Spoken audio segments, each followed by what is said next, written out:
hand side is equal to sine of theta minus tan of theta times cosine squared of theta. So divided by cosine theta minus 1 plus sine squared of theta. Well, what would be the most obvious things to do over here? Well, I can deal with this tan of theta over here, and then we'll see where we go from there. So we'll have sine of theta minus sine of theta over cosine of theta times cosine squared of theta.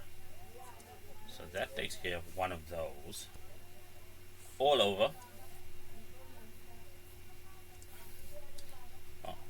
cosine of theta minus, well, let's just see if we do this 1 minus sine squared of theta. So what did I do there?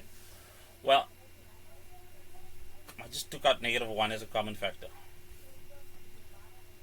So let's just separate this, but the second step, and then use it as a color in our next step. So what are we going to do?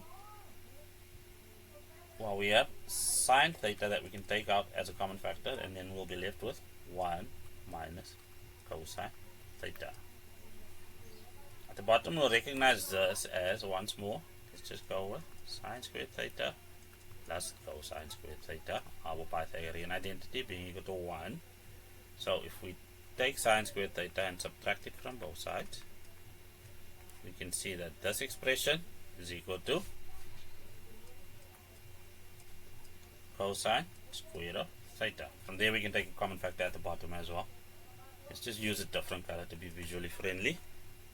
So we'll have sine of theta and 1 minus cosine of theta.